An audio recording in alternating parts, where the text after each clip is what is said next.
Only 5 minutes walk from the Bodleian, Radcliffe Square is dominated by the Radcliffe Camera, a remarkable rotunda that houses a university library. Photo, Sky, Johnny Thalassites 7 hours Saturday, November 3, 2018. University tuition fees could be cut to £6,500 under a new set of proposals from a body established by Theresa May to look into higher education reform. The Treasury is understood to oppose the suggested reforms on the basis that it would miss out on £3 billion a year if fees were reduced. While universities would either have to cap student numbers to reflect their falling revenue streams, or get by with a one-third cut to their budgets. University vice-chancellors and higher education experts have joined the Treasury in condemning the proposals, claiming that a cap on student numbers would harm social mobility in the country. Why the PM might want to cut tuition fees. Theresa May might consider cutting tuition fees. Photo, Getty. But Theresa May has been under political pressure to bring down the cost burden on students, not least as a result of pledges made by Labour leader Jeremy Corbyn. Speaking ahead of the 2017 general election, Corbyn said he would deal with student debt, and he is on the record arguing for tuition fees to be abolished. His pledge was enormously popular and contributed to Labour making big gains in their vote share among young adults at the last national election.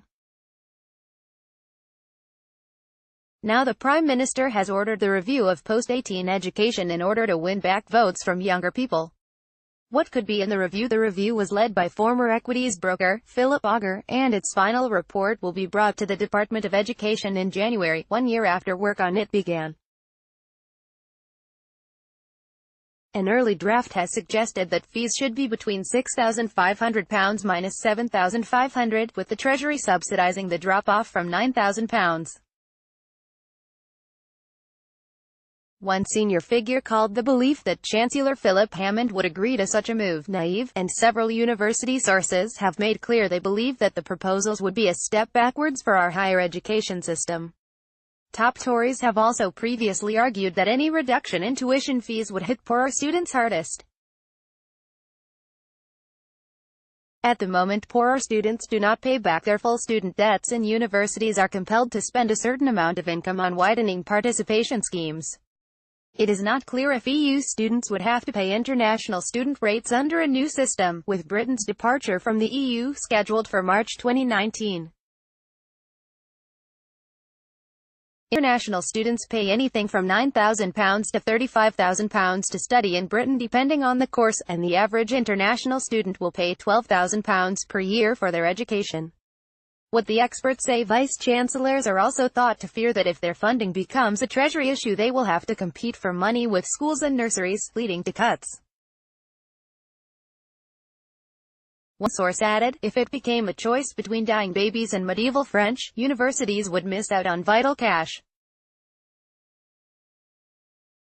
He said, it puts funding of universities in competition with health and defense.